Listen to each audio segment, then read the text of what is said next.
Pak, ini kami dari perwakilan Universitas Muhammadiyah Cirebon dari Prodi Bimbingan Konseling Pendidikan Islam ya Pak ya. Kami kesini ingin mengkonsultasinya Pak ya terkait menurunnya rasio dalam pernikahan. Sebelumnya maaf mengganggu waktunya Bapak ya. Langsung aja ya Pak, terus sharing-sharing di depan.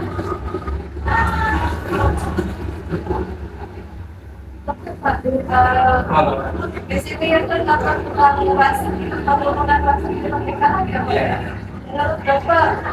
Berapa persen sih dari pertama itu ada penurunannya? Pertama, saya ucapkan selamat datang saya atas terima kasih atas kepercayaannya kita semua konservasi wilayah kami ya melakukan kegiatan yang wilayah di kurang lebih 15 desa ya di kecamatan dari penduduknya kurang lebih kalau tidak salah di atas 60.000 kalau tidak salah ya kan 60.000 kapasitas saya kurang detailnya saya kurang paham tapi di atas Dari 13 kecamatan ada 13 desa yang ada di kecamatan. Jadi memang terjadi penurunan jumlah pernikahan di kecamatan Bukit Utang khususnya, namun pada umumnya juga dialami oleh kecamatan-kecamatan lain dan saat juga tren penurunannya sama gitu ya. Jadi 5 tahun belakangan ini kan kurang lebih seperti itu.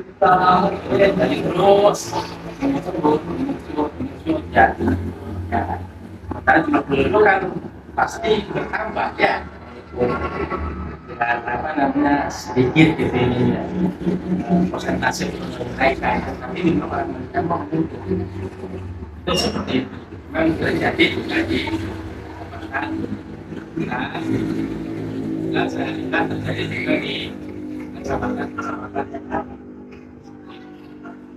Itu yang memang terjadi penurunan jumlah pernikahan. Rasionya ya angka-angkanya itu ya mungkin bisa dihitung secara detail di lain kesempatan itu berapa rasio kan berarti persentase ini ya. Dulu itu kalau tidak salah dari jumlah penduduk itu 0,5% ya di jumlah pernikahan ya 0,5% dari jumlah penduduk yang ada di pernikahan itu. Berapa sih faktor dari ya menurut pengamatan saya sih mungkin terjadi beberapa penyebab yang bisa jadi hal seperti itu. Pertama, memang terjadi penurunan ini kurang lebih 5-6 tahun belakangan ini. Kalau dihitung tentang penurunan ini sejak kapan, ya itu tadi 5-6 tahun belakangan ini kalau tidak salah. Karena sejak saya di sini juga catatan lain juga sudah terjadi. Apa faktornya? Saya pandangan pertama ada perubahan batas minimal usia perkawinannya seorang pasangan suami kan yang tadinya perempuan itu minimal 16 ya sekarang 19. Kalau laki-laki sama ya 19 tahun minimal batas usia orang atau boleh diperbolehkan itu 19 tahun sekarang buat laki-laki maupun perempuan. Dulu kalau orang seorang perempuan ya sudah punya calon katakan seperti itu keluar SMP sudah berapa kali sudah kembali mungkin orang langsung menikah 16 tahun SMA juga keluar SMA itu mungkin 19 tahun pas ya kurang lebih gitu atau belum genap 19 tahunnya sekarang sudah cuma 2 tahun. Jadi rata-rata ada tatin ya, calon pengantin yang menunda pernikahannya. ataupun kalaupun memaksa untuk menikah juga ada yang boleh, sudah boleh diperbolehkan untuk menikah, tapi mengajukan ke pengadilan agama. Artinya sedikit dibatasi lah seperti itu ya. Ada peserta khusus yang buat orang diperbolehkan. Nah, sejak berlakunya itu, jadi rata-rata catin yang belum berusia balik itu belum boleh untuk melakukan yang pertama. Yang keduanya sekarang sudah sudah normal ya, sudah sejak berlakunya undang-undang yang baru itu ya, yang revisi undang-undang perkawinan nomor 74 yang direvisi dan undang-undang nomor 16 tahun 2020 kalau tidak salah 2021 ya. Itu kan sudah normal kembali. Sebenarnya sekarang itu normal artinya apa? Ya orang yang tadinya menunda perkawinan sudah mulai menikah lagi, gitu, dan belum menikah gitu, daftar di KUA gitu kan. Yang tadinya usianya 17 tahun menunda atau nunggu 2 tahun lagi menikah, sekarang harusnya sudah. Tapi tetap terjadi penurunan. Menurut saya juga ada faktor yang lain, mungkin bisa jadi faktor ekonomi gitu kan. Kemudian 2 tahun yang lalu kan terjadi pandemi ya, COVID-19 itu beberapa hal yang menjadi faktor penentu penurunan jumlah rasio pernikahan yang terjadi beberapa tahun ini. Jadi ada batasan usia, kemudian ada pandemi COVID, kemudian juga ada faktor ekonomi juga. Ada kan yang namanya sekarang daya beli masyarakat menurun gitu yang ya. Jadi bisa jadi mempengaruhi itu terhadap orang bisa melangsungkan atau membulatkan tekadnya untuk menikah gitu kan, seperti itu. Sekarang kan lagi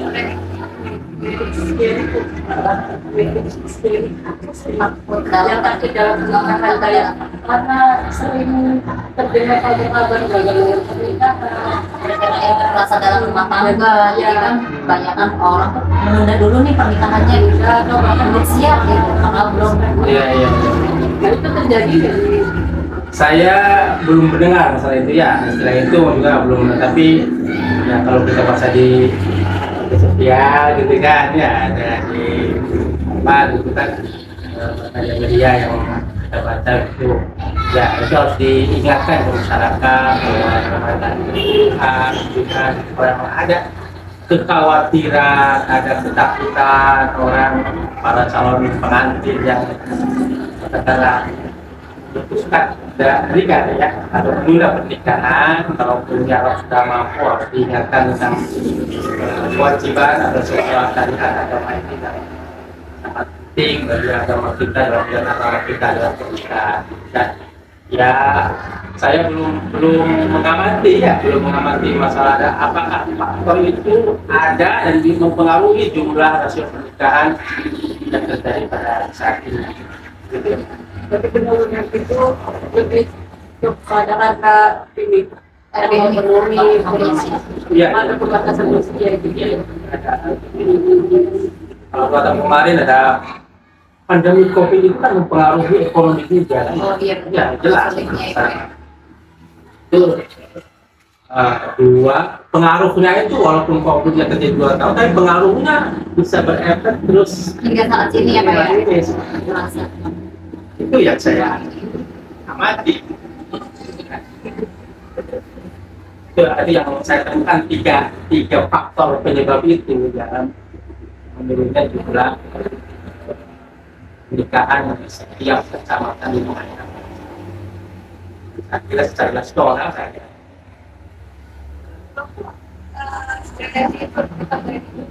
Anak mereka tuh tahu orang tahu aja langsung bisa ya kayak. Itu boleh. Kita patokannya pada sebuah aturan bahwa pernikahan itu boleh dilaksanakan di kantor, kita menerimanya, welcome gitu kan, dengan ketentuan-ketentuan yang sudah ada ketentuannya, boleh juga di tempat dengan dipanggil bergelangan.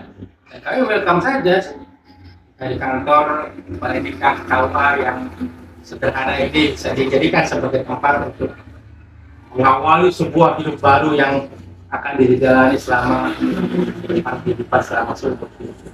Di sini titiknya ya, wajib. Aturannya memang ya nikah itu dilaksanakan di kantor urusan agama. Kemudian kita juga dilaksanakan di kediaman masing-masing. Tempat yang sudah ditentukan dengan memanggil petugas KUA ke tempat yang sudah ditentukan. Yang data yang dikasih dalam data KUA ini kira-kira yang itu rata-rata umurnya berapa ya Pak? Umur Ya. ya kalau dari segi umur ya jelas semuanya yang masuk ke KUA sudah memenuhi syarat untuk menikah ya. Nah, dari segi usia gitu kan, usianya 19 tahun ke atas gitu kan. Ada juga beberapa yang di bawah umur 19 tahun ada.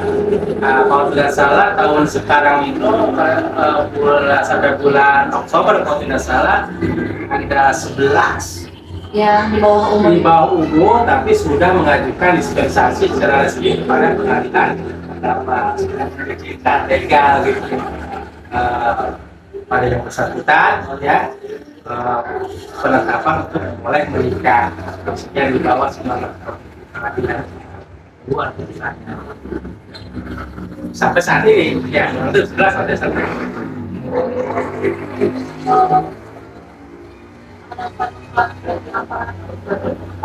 Ya, itu yang dari 16 dari 19 itu tuh karena apa Pak? Jadi politik ya politik di DPR ya 5 bulan ada disahkan barangkali masyarakat yang diwakili oleh LSM oleh komponen masyarakat tentang apa namanya batasan usia yang 19 tahun ya seorang perempuan ya yang belum siap secara reproduksi, belum siap secara kematangan emosional dan sebagainya. Jadi ya jadi disusunlah sebuah aturan baru yang muncul revisi terhadap Undang-Undang Perkawinan Nomor 1 Tahun 74 yang sudah berlaku lama puluhan tahun itu dan munculnya sebuah revisi undang-undang itu ya yang membatasi menaikkan usia seorang perempuan Dengan adanya pembatasan usia yang ditambah jadi 19 itu apa menjadikan angka perceraian itu menurun?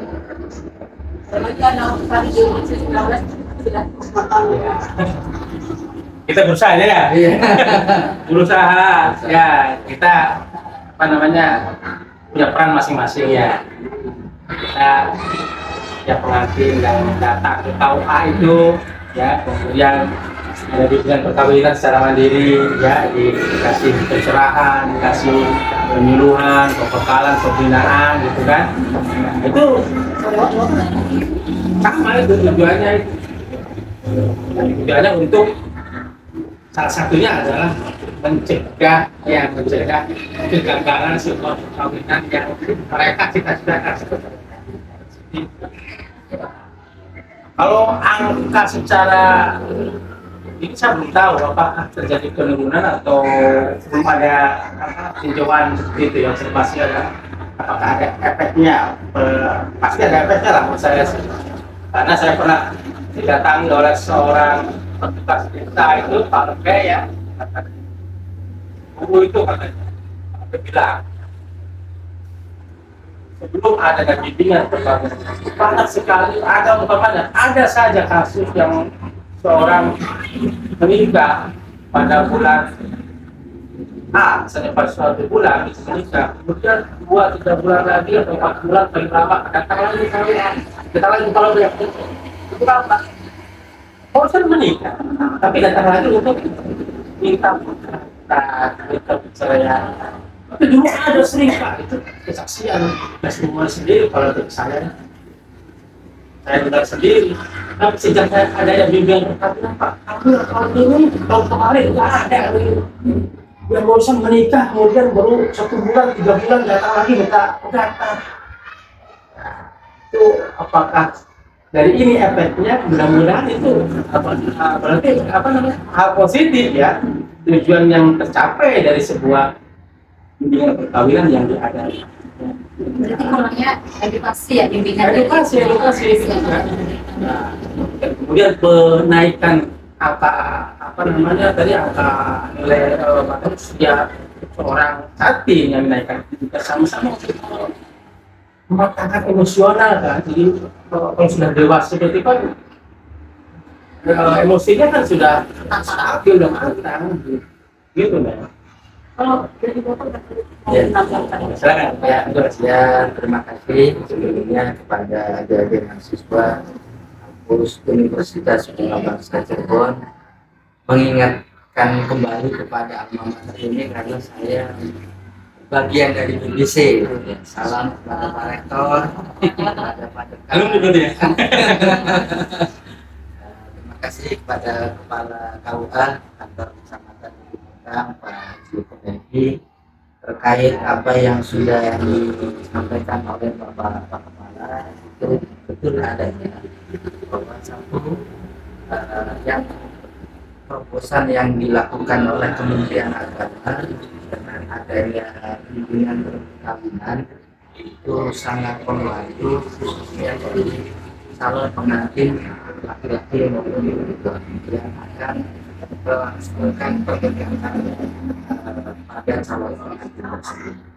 Yang kedua, bahwa kesadaran masyarakat khususnya di wilayah Pegunungan, khususnya laki-laki dan perempuan sekarang agak meningkat, bahwa persiapan di samping mental, kepribadian, kesiapan diri dan kesiapan untuk mengarungi pernikahan itu bukan sehari dua hari, bertahun-tahun lamanya akan dibina sebuah pernikahan yang nanti yang diinginkan adalah sakinah awal-awal. Maka terutama bagi perempuan dari kecamatan kita maupun laki-laki sadar betul kesiapan itu harus apa yang sudah digagas oleh pemerintah, dalam hal ini Kementerian Agama, batas minimal pernikahan dari awalnya usia 16 tahun menjadi agak rentang yang sedikit berbeda, itu menjadi terobosan tersendiri. Penguatan bagi perempuan, penguatan bagi calon pengantin itu adalah menjadi hal yang sangat penting.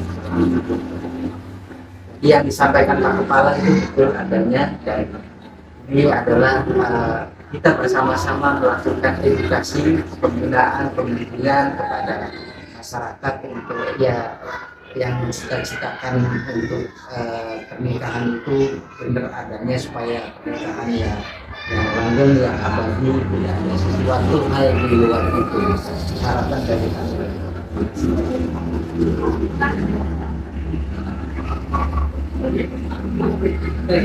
Pak, mungkin cukup ya Pak ya. Oh iya Pak, minta motivasi untuk kita yang belum menikah gitu, ke depannya gitu Pak, supaya menjadi keluarga yang sakinah, mawaddah, warahmah gitu. Ya, kepada masnya ya, sekarang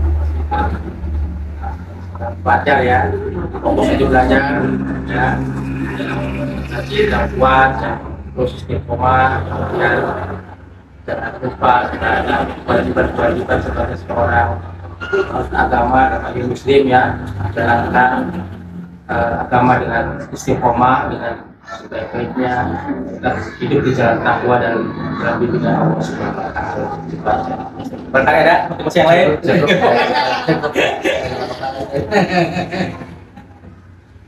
Sebelum sebenarnya terima kasih banyak karena sudah menonton.